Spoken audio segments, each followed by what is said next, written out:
I'm Monica Hollins. I'm Lauren Brown. I have about 25 years building community with both private and government entities. And for more than 15 years, I've been creating events and experiences from corporate gatherings with 5,000 to 6,000 people to neighborhood events through HOAs and lifestyle. About 15 years in HOA management, starting as a lifestyle director and moving to a community manager. But the entire time really focusing on building that community all the way through. I'm currently the program director for a leading developer in Idaho. I started my own company, Outside the Box Consulting. That's where I really work with developers on one end to make sure that we're building amenities that are intentional and that are going to be activated. And then on the flip side, I work with HOA management companies and I train lifestyle directors. And I have to say that's one of my favorite things I get to do.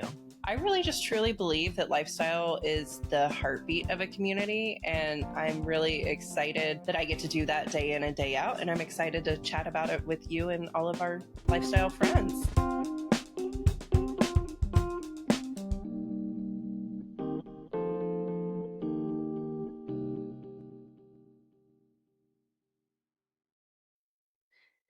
Welcome to Lifestyle Unplugged with Monica And Lauren.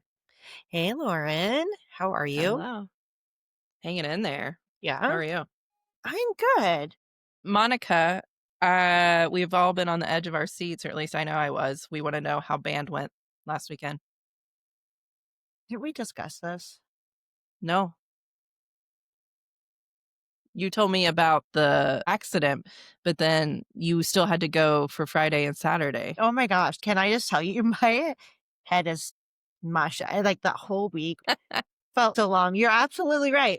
So yeah, we went back. We talked in between the competitions. We talked about state, but we didn't talk about Bands of America. They did really good. They ended up getting third again. Hey! So we were very excited for them, very happy for them. Mhm. And, you know, I look forward to next year. I will say it's kind of weird not having band. Yeah. My daughter does not know what to do. She used to get home from band at 6, 7 and then get her homework, focus on her homework because she knew she didn't have much time. Now she comes home and then and I keep telling her, Liv, you gotta get your homework done.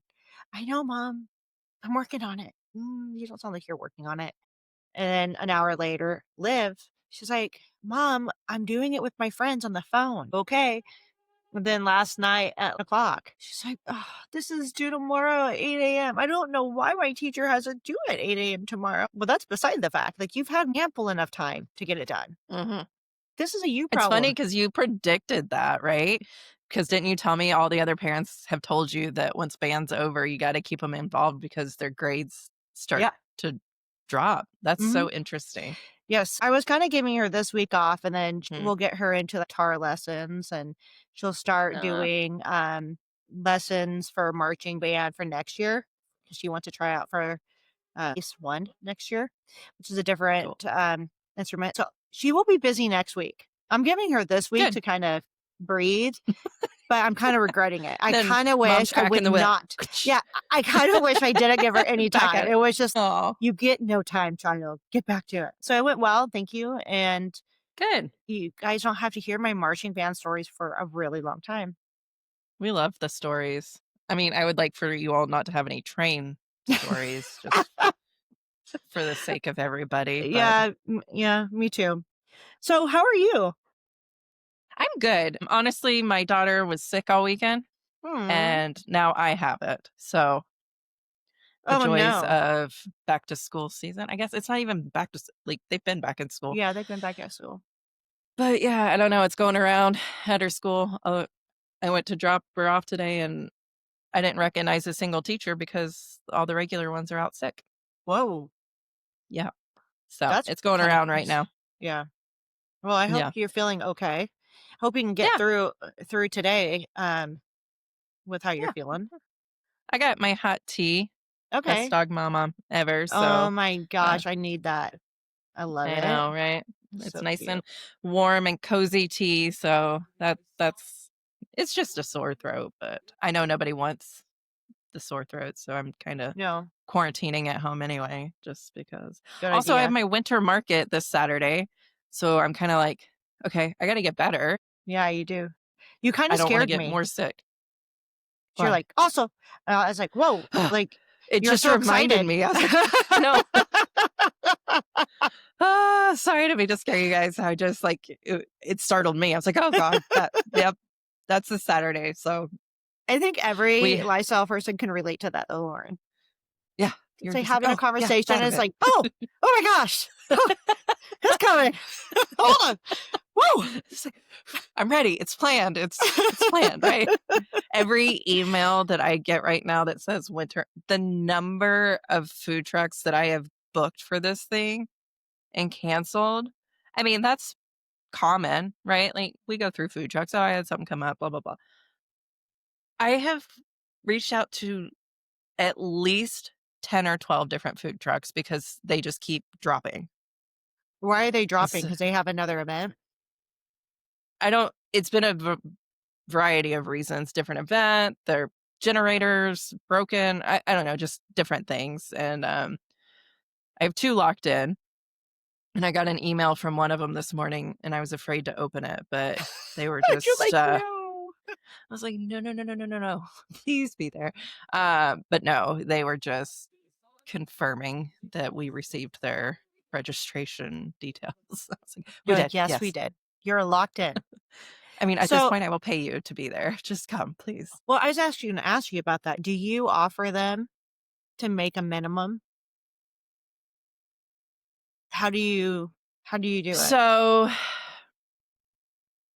not for this market Okay. because we have so many vendors. We Okay. have at least 60 booths, Wow.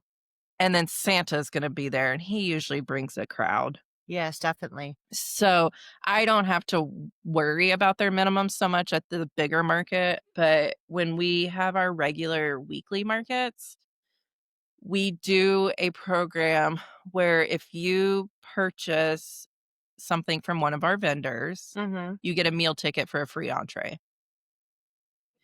So that helps us hit the food truck minimums, but also bring the business to our vendors. I love that. So that's gone really well this last summer. My hope is to not have to do that next year because we will actually have a huge produce stand finally. Ooh, that's By the exciting. way, those are hard to come by because if they already exist, they already exist in a farmer's market somewhere. That's So to so be a new true. market and getting produce was hard, but I lucked out. This guy reached out to me and he's got 2 kids in high school and one that just went to college, and they wanted to start their own produce business. And That's so awesome. I locked him in.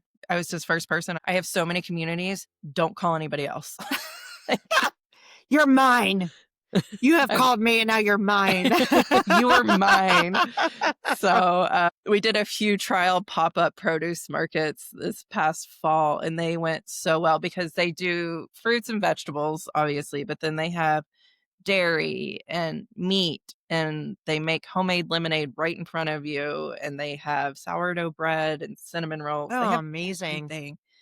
To have that weekly, I think our attendance is really gonna go up, and we won't Definitely. have to subsidize the food trucks as much. Oh, that's awesome. I will say you're Yes. not the first person that has told me how hard it is to get produce people at their markets. Mhm. Mhm. And I'll say one thing that sometimes your people's farmers markets like guidelines can be too strict, meaning that Mhm. they're like within a 150-mile radius, we have to have produce brought in. Mhm. Some farmer markets say that. And what I would say Right. to that, if you're not finding anyone within the 150-mile, you can open it up a little farther, Mm. especially if your market's not every week, like Mhm. once a month. People will be willing to make that drive. And the second thing I would say is, um, if you have, because for example, Texas, and living in Austin, we have Fredericksburg peaches, and Mhm. Fredericksburg is known for their peaches, and they are here Mm. every day in the summer on the side of the road. Right? And so that's Love something that. that's really special and everyone loves peaches. And so even though it's a little farther away than maybe where you're located, it is Mhm. something that's grown in that region and you should reach out to them and bring them into the fold. And number Mhm. two, the average vegetable that we get from the store travels a minimum of 1,500 miles. Mhm.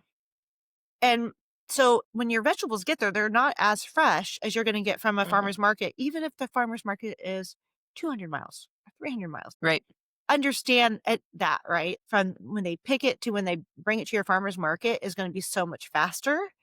And Mhm. so don't get so stringent that you limit Right. yourself. And this is for everyone that has a farmer's Mhm. market who's having a hard time finding that produce vendor.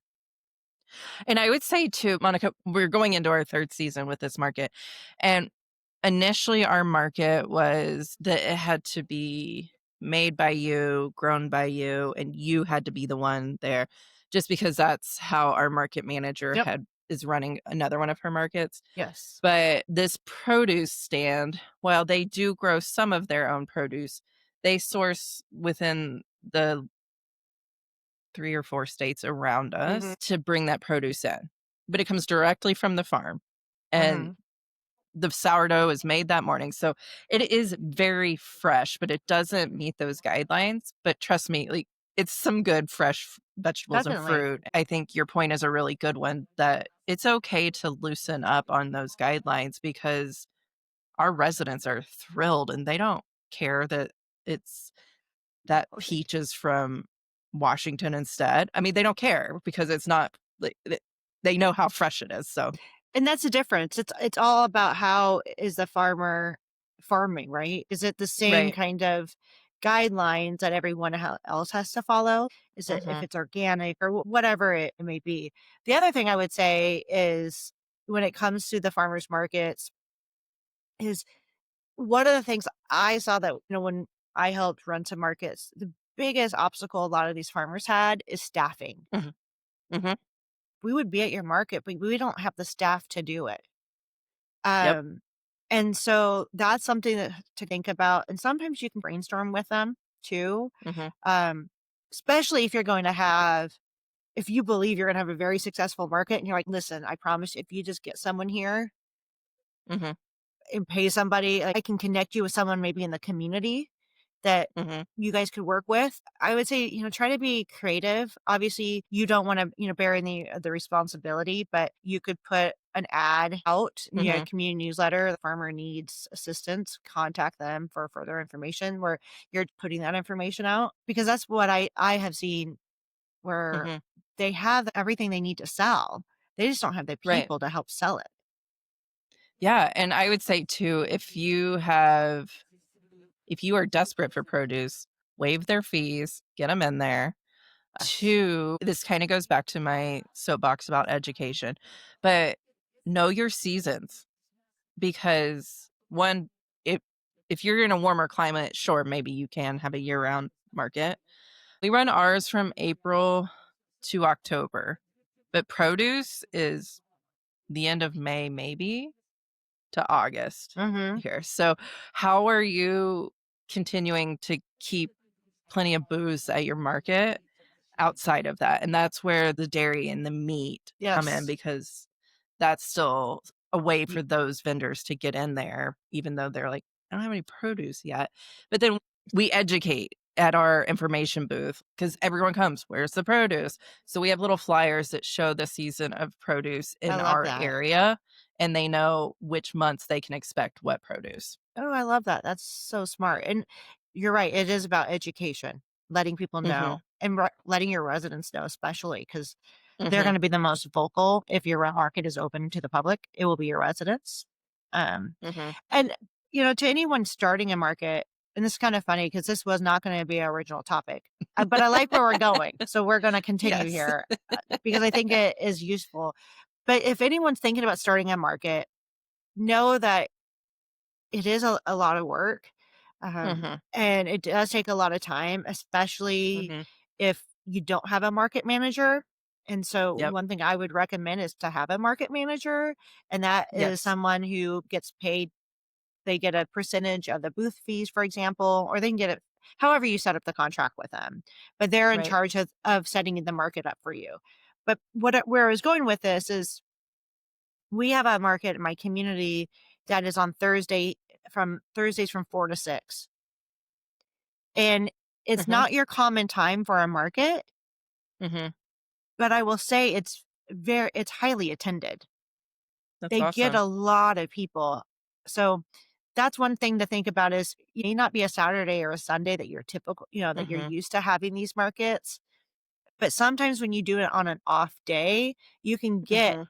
the farmers because they're not trying to do, like, 2 markets on the same day. They can do this on Right. Thursday and go home and get more fresh vegetables or produce and bring it back. So, that's just a little nugget to think about when you're looking at doing a market. For sure, and doing your market research, but knowing what exists in your area because we definitely before we started ours, we diagrammed what markets were surrounding our area, which Yes. because there is a big gap where we started ours. So we had Mm. that on our side, but what is the nearest market and what day is it on? Mhm. And so we didn't compete with anybody, and the closest market, oh, they were so sweet. I reached out to them, and they were like, "Here's our vendor list, here's our Oh, advice, this wow. is what worked, this is what didn't work." They were so nice in helping us get ours up off the ground, Oh, that's and amazing. it is. Some other markets were not quite as kind, but, we went out of our way not to be a competitor, but Mhm. just to be another opportunity for vendors to get out there and sell their stuff. And our residents, ours is on Wednesday night, 5 to 8 p.m. There you And go. when I announced that we have that produce vendor, because they kind of got a taste of him in the fall with the pop ups, that he was going to be there all season. So many of I'll be there every Wednesday. That's where I'm going to start doing my grocery shopping for the week. And then you have the live music with it. Mhm. So I guess that's my other bit of advice. Don't expect a booming success in the first year or even the second year. That is so Give true. it some time That is because no other markets are gonna pop up and die off, and as long as you're consistent, you will get there. and I think I mean, that is so true, and there are so many things Mhm, that go into having a successful market. The first is, do you have the people to shop there? And if you don't have the mhm, residents, are you in a visible enough spot for that market to get people who mhm. don't live in your community to help support it? And there will be vendors that will ask you, how many people do you plan on getting there? Are you Yep, on a major, thoroughfare that gets a lot of attention? How do you plan on marketing it? And what do you expect from us? So is it a fee? Are they in charge of putting it on their social media as well to gain mhm, followers? So there's a lot that goes into it, and that's why we highly suggest that you have a market manager, mhm. and don't just hire and let me just tell you this, don't just hire any market manager. Like, Nope. do your research, do your due diligence. Like, if there is a market manager that does a market on a Saturday that's very popular and you're gonna do something on Wednesday, go to them. Like, Mhm, don't recreate the wheel because they can literally call their list and they're mhm. reputable, and so their vendors know what kind of market because believe it or not, vendors will Are either loyal. come yeah, they'll either come or they won't based on your market Mhm. manager. If your market manager has a bad reputation, Yeah, they will that stay too, yeah, away. And yeah. so but if they have a good reputation and they have a successful market, more likely to get really good vendors right off the bat. Mhm. That's what we did, went to the city market. I was like, "Help me," and she's like, "I would love to." Oh, It was amazing, but it's been a really good relationship too because we do get some vendors that she doesn't have at the Main Street market, and so we swap vendors. And that was the other point I was gonna make is I always try to open up the vendor registration to my residents first Mhm. and kind of give them that pre-sale energy, and discount so that Mhm. I mean, it is their community, and they should be the ones to have the first option to be there to sell whatever it is they're making. Yeah, and I have to say that's kind of a fine line for some people, right? Because some markets don't want it to turn into a craft fair.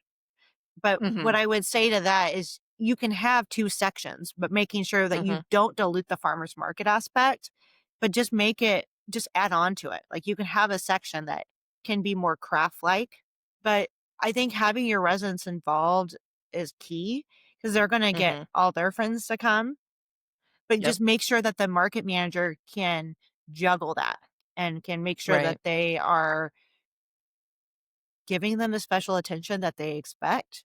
because the last thing Mhm. you want is them to be complaining about your market manager. And I mean, I'm very hands-on with my market. So, I yeah. have a market manager, and I would recommend the same for anybody who decides to go that route. You Mhm. 2 are a partner. I still manage all the communication that goes out. She just Definitely. manages the vendors getting registered and the coordinating of where they're going and their tax IDs and all of that. But if you are working from your community, if you work for a developer especially, you wanna be the one with the control of the brand messaging. Definitely. Definitely. And really that's really big. But it's one thing I've run into is where a resident will go directly to a market manager. They Mm. don't even go to you. And so it's important to train your market manager on how to address those Mhm. one-offs so that you don't have any cracks with a relationship. And on the Mhm. flip side, it's important that if you have a market manager that you have a contract with them that states what they're obligated to do, what they're not supposed to do, what are the expectations, and how do you get out of that relationship with them if they're not providing the service that you are expecting? Because Mhm. I have some stories, but it is just really important to have all that stuff laid out at the beginning. Mhm. And also, what kind of insurance are you requiring your market Yep. manager to have, right? Because Mhm. having a market manager does provide a nice buffer for you from a liability standpoint. If someone were to get sick from something, there is special insurance for vendors at farmers markets as well. Mhm. So, Yep. all of these things are things to think about when you have a market. And one thing, vendor guidelines, that's gonna become your market bible. And so Mhm. be really thoughtful in creating those before you take even let that be your first step and don't take the next step until it's done and have a legal team review it for you. 100%. Great advice. I would also say that, based on where you are, who your prime demographic is, have entertainment. I always say live Yes. music is such a great one, but Mhm. if you have families coming, have a balloon twister there. Work with a Mhm. balloon twister to do a deal where they can be advertising themselves, Mhm. marketing themselves and doing balloons or a face painter. Like, Face painting. yes, like We love the face painters. I just think that it should really be an event and not just that pure service of just, "Here, go shopping and leave." Hey, give them a reason to stay. Create a place. We like to put out we have cornhole, we have giant Jenga, and then we create a whole seating area for people to be able to get their food from the food truck, eat and listen to the music or to watch their kids playing the games. So you want to create an atmosphere where you would want to stick around to hang out, Yes. and then you'll find that your people will. And what I love to do is yes, we have our information booth, but as long as we've got someone sitting there, I like to go sit at the dining tables because people will just talk to you. Mhm. And I have some really good conversations with people that may not live in our community, but have really good ideas for lifestyle. So And not only that, I I think mean, it's important to be there too. it's a great sales tool for your Oh, yeah. company to have you out there.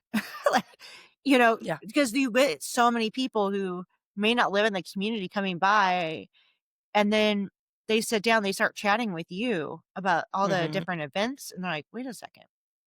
I want to live here. I wanna live here. This place is great. I could walk here instead Hmm. of drive here. This is amazing." So, Yep. it's a great sales tool, and it's even a great Hmm. place for your builders to be, and Hmm. you can always look at your builders to have a tent and have them help sponsor the farmer's Hmm. market and different things like that. So to touch on sponsors, Mhm. sponsors are wonderful. But one thing I have learned is part of our sponsor package is that you get a booth at the market. Oh. I would limit the number of sponsor booths that you can have at each market because I ran into a scenario early on where I had more sponsor booths than I did vendor Oh, booths. yeah. And it was not a good look. We've slowly been figuring that out. So we try not to have more than, depending on the number of vendors we have, if we're at that, like one sponsor per 10 booths is a good number, just because then it just becomes really weird and overwhelming. And be thoughtful about your sponsors too. Early on, we had someone coming for windows. Well, these people just got brand new houses. So we're trying to get people in there that make more sense for our residents, for the people who are coming. Mhm. No, that's a good point, and I think it's something to be very aware of when you have sponsors. I don't know, I can't recall if we've done an all sponsor conversation yet, but one thing that Mm-mm. I recommend is when you have sponsors at events, make sure that they don't approach your residents. Eh Yes, they're not allowed outside of their box. exactly. And you said that so passionately. They're not allowed outside their box. Do not chase and do not harass. But You you guys can could tell I'm like at the end of market season. Sorry. oh my gosh, that is classic. But on that note, it's really important, and the way to sell it to your sponsor is, "Hey, we want residents to come enjoy, and you're gonna be better received if you're not chasing after them," number 1. Right. Number 2, have some, some swag or something for them to want to come up and grab or have a Hmm. drawing, something, and Right. and that's a way for you, get their information because I can't give you Hmm. their information. So if you're Right. trying to be able to, follow up with them, have something where you collect their emails. That's all you, that's not on us. But Hmm. it just creates a better atmosphere for everyone because if people are feeling like they're going to get chased, they're not. Right. They're not going to No. come back.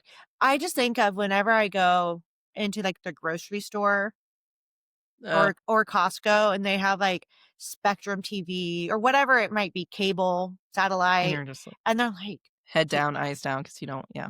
definitely." And then they're like, "Ma'am, can I ask you a question? Do you have" I'm like, "I have it, thank you very much." And I'm like, "I don't wanna be harassed." Get the mall, the hair people. I mean, do people go to malls anymore? I don't know. They Because not here. But I hate that when they're, and we do, I will say that too. We do tell our vendors that, you can come out a few feet in front of your booth, but you cannot chase people just like the sponsors. We don't want you. The only time that we do allow that because it's really cute is when we do the youth entrepreneur market and these little kids are so cute chasing people around like, do you want to buy a keychain? So I mean, do your thing, hustle That's if you so need to, funny, but yeah. Let the little kids hustle. But, I think that's a really important mhm, aspect of creating a good atmosphere for your market is you want people to feel comfortable being there. And, right. going along with what Lauren was saying about placemaking, how are you creating this place where people actually want to come and hang out? Because Hmm. the more active your market is, even if they're not all at the booth, but they're just maybe all hanging around a musician, there there's this energy, right? Hmm. And you really want the energy of people. And so whatever you can do to attract people to come and stay, maybe you put benches every so often, between the vendors for the husband to sit Hmm. down because his wife is just going crazy. Have little places like that people can just sit and chill because that can start amazing conversations. Maybe my husband sits down and Lauren, and then your husband ends up sitting down, and then they end up Hmm. chatting, and that just kind of creates these spontaneous Hmm. opportunities for friendship and relationships. And I would say, again, this is location dependent, but for here, one of our focus is seating, yes, Uh-huh. and shade, because it can get really hot in the summer, Yes, especially definitely. 5 to 8 p.m. We're looking 100 plus degrees for a couple months of the summer. So what are we doing? So we do cooling stations where it's a canopy with a mister and some chairs for people to cool off, and just making sure that you give people the opportunity to be comfortable. Definitely. Before we get off the topic of sponsors completely, I Hmm. have to tell you about the last market. I want to So I hear. had Biscuit with me, Little biscuit. and there was a sponsor there that he picks up dog poop. Okay. And so his display was a little perf thing with a bunch of fake poop on it. Biscuit marched her happy little hiney over there and pooped right in the middle of his display. How come I had a feeling that was the direction this was going? Oh I my was like, gosh. I am so sorry. He's like, it's all right. It's a good demonstration of what I do. Oh my gosh, that is Biscuit. so funny. Biscuit's like, "Well, there's the grass I've been looking for." Like, Yeah, and other dogs have done it, but no, I mean, but, it was really funny because a lot of people started laughing, and it just was a good conversation starter for him. oh, I bet it was. So, you're welcome. Yeah. You're welcome. You can pay me later for that, free sample, Demonstration. free demonstration. Oh, I do love markets. They're a lot of work, and I would say that I am still a novice at it, but we get a little better every year. One thing, Monica, that you were saying about creating plates, I think back to when I was in college and they had in downtown Lexington, Kentucky, Thursday Night Live. Mhm. And now I'm just wondering, like, should I run with that? It was a Thursday Night Live. It was music, and you would go down and you would grab a drink and hang out. But then there's a full blown farmer's market with it. So you're going to hang out and then you get to shop. So, Exactly. that it it's almost like maybe you don't advertise it as a farmer's market first, You which know we are actually working on a music series with our market this summer. So maybe we're headed in that direction. But yeah, there's actually a market that's making its way around the country right now, and it's kind of affecting some resident markets. But mm, it's a market that kinda plays on the circus theme. I can't think of the name of the market right now, mm, but it is they have all the entertainment, they have, like they do it at night, they no, really fun. make it more of an event, and Hmm. so it sets them apart from your everyday farmer's market, and that's why I think it's so imperative to not just have a market. If you're Right. like, "Well, we can't afford to have entertainment," find a sponsor that will pay for entertainment and have a banner, you know, by where the person's performing or where they're Hmm. doing the entertainment. I will say that as a market, at least here, so this experience is maybe not universal, but we can get entertainment for pretty cheap just Mhm. because they are trying to get their name out. Now, they're not going to be these big bands or anything, but we get a lot of artists that will play for 150 bucks. That's Yeah. great. And that is that their normal rate? No, not by any means, but they will do it because they want to get out in front of their local community. So Oh, it's about plugging in with that network of people as well. It's so many people planning a farmer's market. oh, I mean, I'm you so will. grateful for it. But I think a lot of it's how you pitch it to them too. Mhm. Like, pitch it to them as, "I have an amazing opportunity for you where we can have a Mhm. win-win. I can pay you a nominal fee to come down, but then you get a lot Mhm. of marketing, you don't have to pay for a booth." Like, pitch it to them so where they see the benefit instead of them Mhm. seeing, like, you just need entertainment. Cheap entertainment, right? Yeah. Mhm. Okay, so the market that I was talking about is called the night market, and it's Mhm. the night circus vendor or the night Yeah. circus. Yeah. Yeah, they're making their way around the country Mhm. and do it up, and they are in certain communities are affecting other people's markets because they're a I draw. could see that. Yeah. Yeah. So they're different. So there's this market that they come and they work with your local farmers, and it's like a delivery Oh, pickup. yes. Well, it's a pickup. So all the farmers bring it to one location and then you come and do your pickup. So you pre-order your Mhm. produce. And when we were planning ours, that's the problem we ran into because all the farmers were like, "Oh, we do that and it's so much easier and saves us so much time."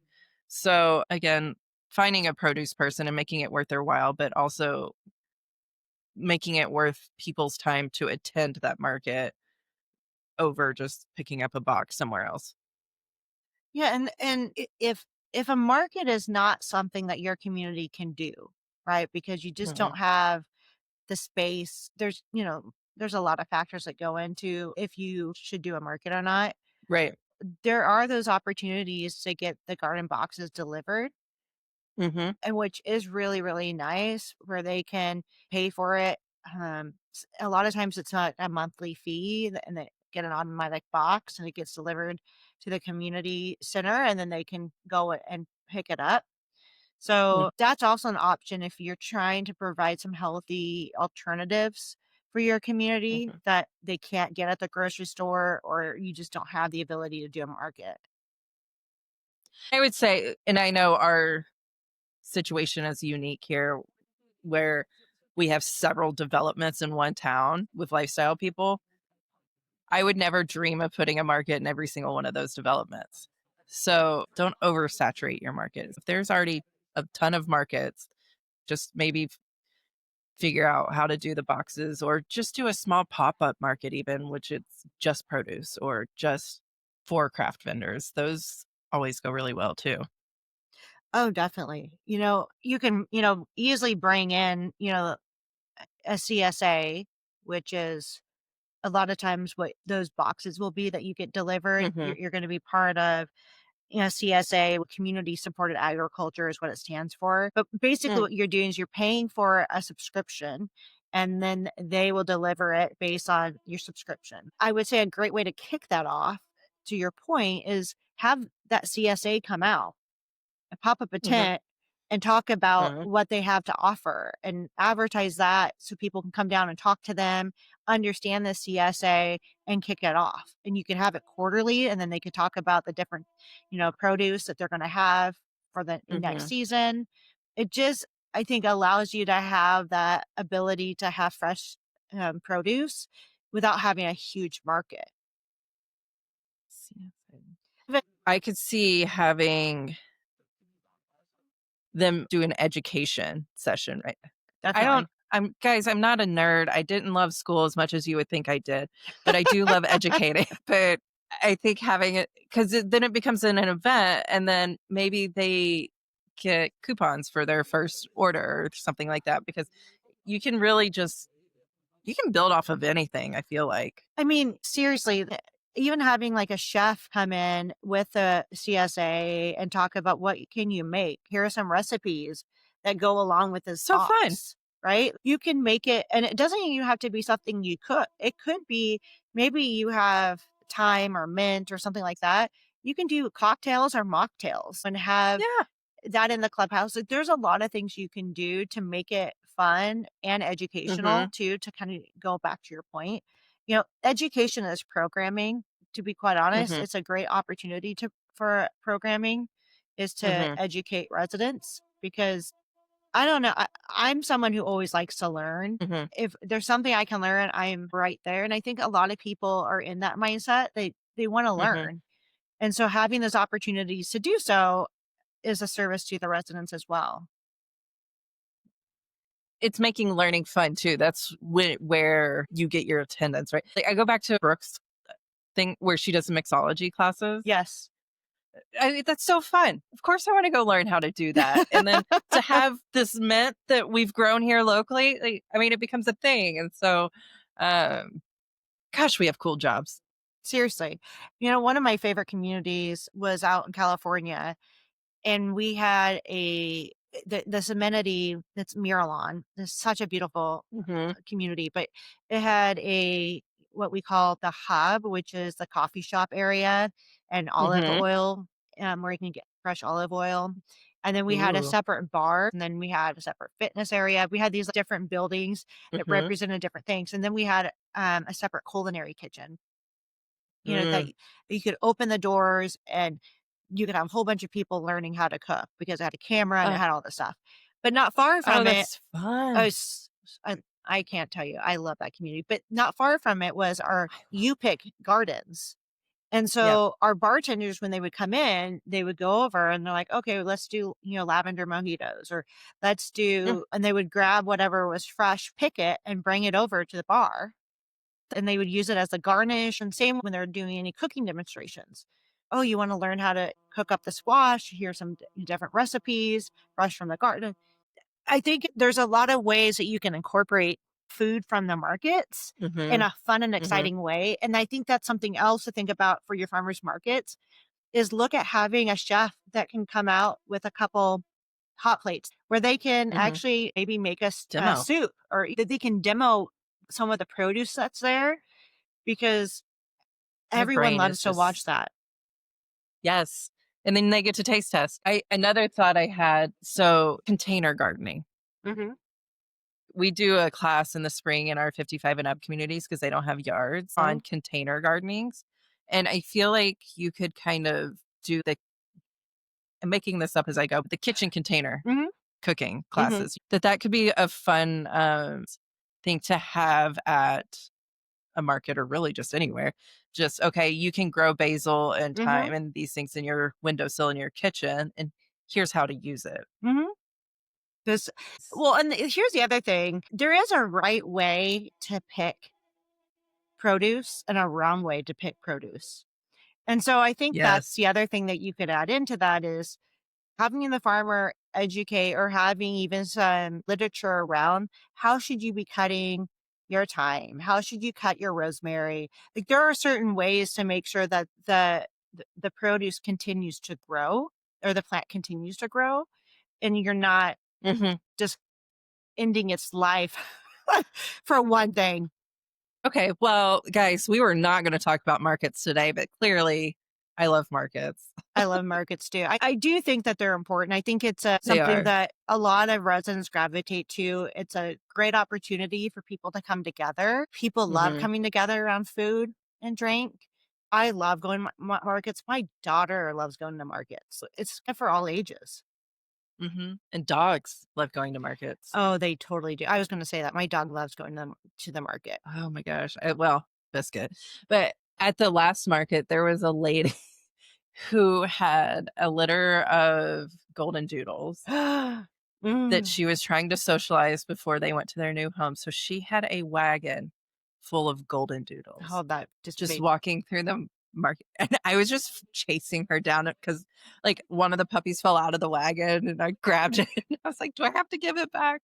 Just anyway, okay. sorry. That would make my heart so happy.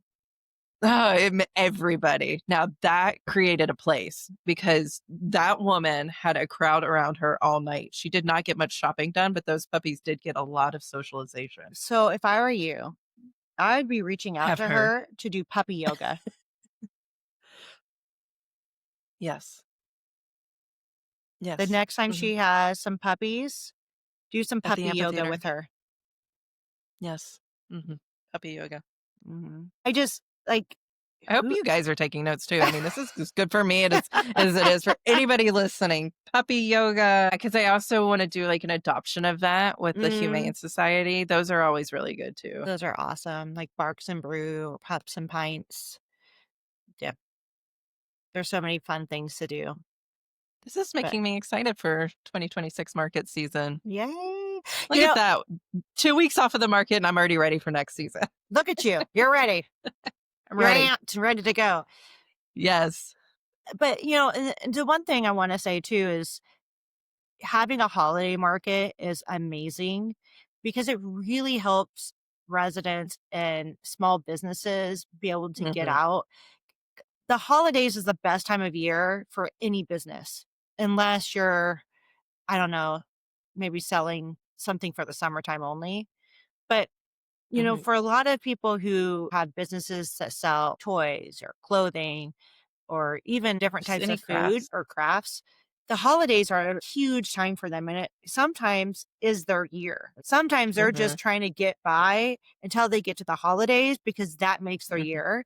So having a special holiday market, let's say you don't have markets during the winter because the weather is horrible, Hmm. figure out a way that you can do a holiday market where you can Hmm. have a safe place for them and make it where you have little fires and s'mores and Hmm. cozy. Maybe it's an indoor outdoor market, based on what's going on. But Yeah. find And ways to do that. also, don't be afraid to have it a little early. Our holiday market is November 15th. Mm-hmm. Thanksgiving hasn't even happened yet, but Yep. Santa's going to be there. We're having the Christmas decorations put up in the community this week. People are always excited for the holidays.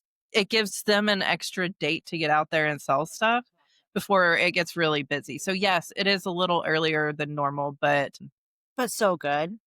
But so good because everyone's think about it. excited. They're excited, and I bet you I could go to a holiday market and find something to put on my Thanksgiving table. Yes. Right? There are Yes. opportunities for me not only to use this for Thanksgiving, but I can also use it for whatever holiday, whether it's Hanukkah, Hmm. Christmas, whatever it is that you celebrate. you'll be able to use it for that too. There's just so many things that I think a holiday market brings, but Mhm. make it special. You bring Santa out or have a Yeah. hot cocoa bar, make it sure you have a vendor in there that will help it play holiday music. Holiday Yeah. music, We have a Christmas DJ coming. amazing. But Yeah. honestly, the reason stores play holiday music is because it gets people in the mood to buy things. Yeah. I mean, And everyone's just happier. that's why they're so happy. They're not thinking about bills.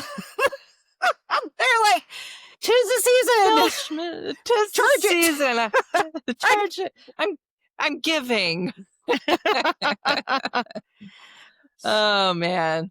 Well, I It's fun. love this. I think markets are amazing, and you shouldn't go into creating a market for your community blindly. Like, Yeah. you Get need get some help. do Even some if you don't research. keep that market manager on, have them on for the first year until you get the hang of it. Have them help you get it set up. Because honestly, that's initially what our plan was. We were going to have her come in for the first year. And after the first year, I was like, please don't leave. Well, Um, okay, hold on, Lauren, though, but I think that's a really important thing to say because markets can consume you.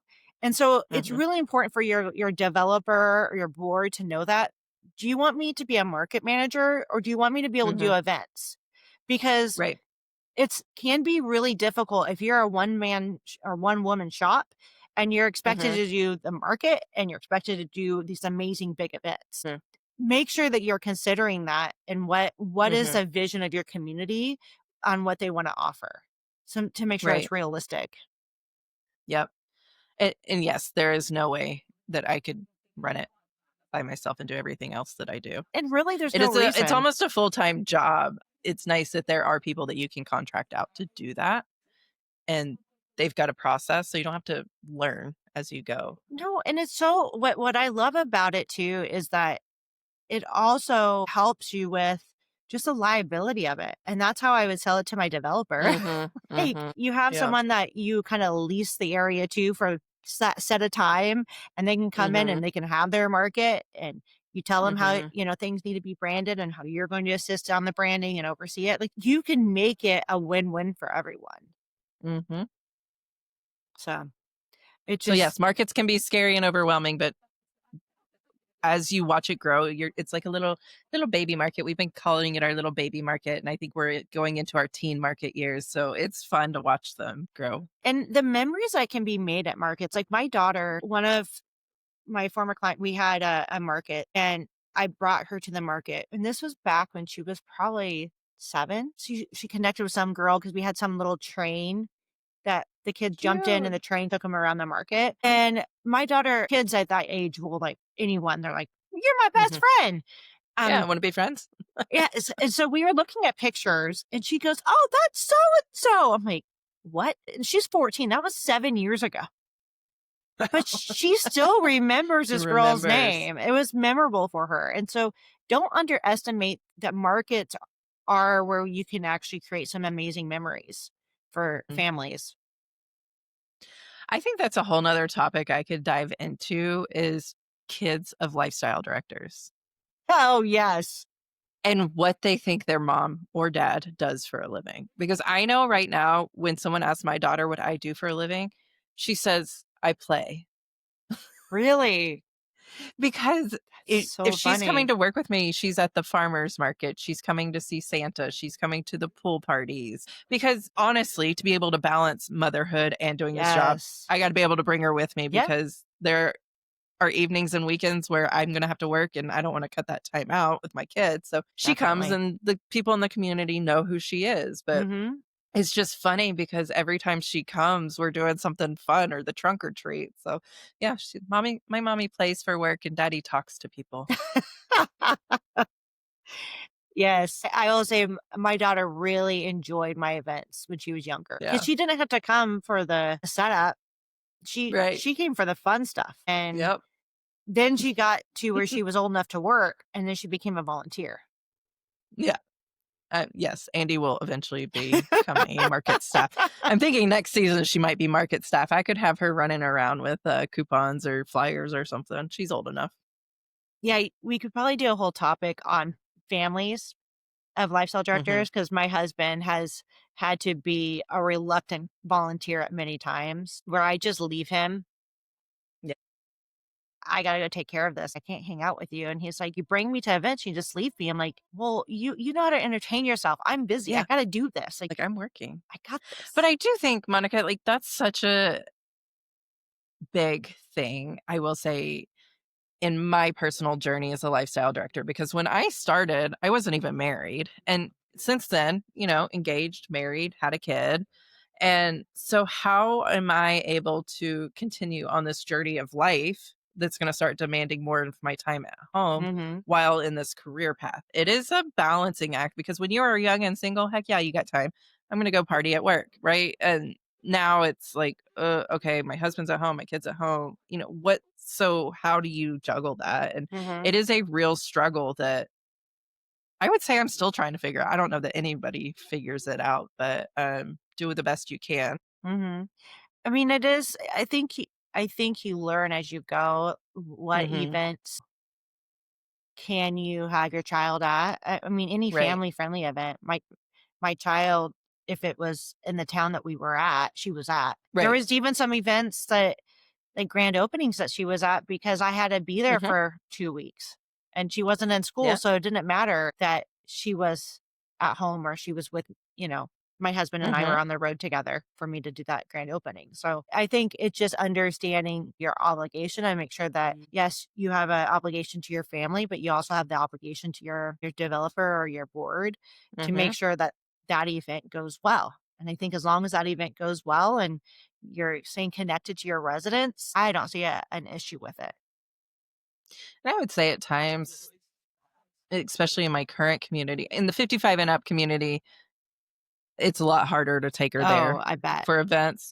My current community that I'm working in, having Andy be the same age as a lot of the other kids, it's how easy is it to bond with other moms? So, it's almost like a foot in the door with a few people. Yeah, let me just say one thing though. I think what's really important to delineate from is don't be the one that has to entertain your kid. Have your husband bring your kid or have a friend Mhm. bring your kid, but your child also has to understand that you're working, right? Mhm. And you can't be there for everything, and you can walk around and say hi to them, and but it is something that like, my daughter got used to, honestly, she Right. would get to an event, and I would barely see her, not because I didn't want to see Mhm. her, because she was busy having fun, right? Right. And as I was Mhm. walking around, I'm like, "Oh, hey." Right. But I think that's one really important thing to say is for the lifestyle directors that are juggling everything, make sure you have someone there who can be responsible for your child, Mhm. because when you're at work, you are responsible to do the job that you're there for. Sure. Yes, Yeah, absolutely. yeah. There's just so much to talk I know. about, but, we have run out of time or a little bit Mhm. over, but I just wanna say that farmers markets, holiday markets, it's kinda 'tis the season, especially if you're in Mhm. Texas. It's definitely holiday markets everywhere, 'tis the season. But if you have any hesitation, do research, talk to other people who are doing farmers markets in your communities Mhm. and, learn, educate yourself. Figure out Mhm. what it is that maybe is a vision of your developer, if they're the one, or your board, if they're the ones kind of throwing it on you, or what is your vision, and Mhm. set out to create that, but do it wisely by doing your research first. Yep. Because the last thing Yep. you wanna do is bring in someone, whether it's a market manager or another market, that Mhm. maybe it's the first time, and you just don't want it to go awry, right? You don't want the Right. brand of your community to be damaged. Right. So, I would agree. But they can also be a lot of fun, so don't let them scare you. definitely, They are a lot of work, but they it's worth it. they'll pay off. It's Yep. worth All right, guys. Well, that's a wrap for this week. Thanks for shifting topics with me, Monica, and go support your local markets, everybody.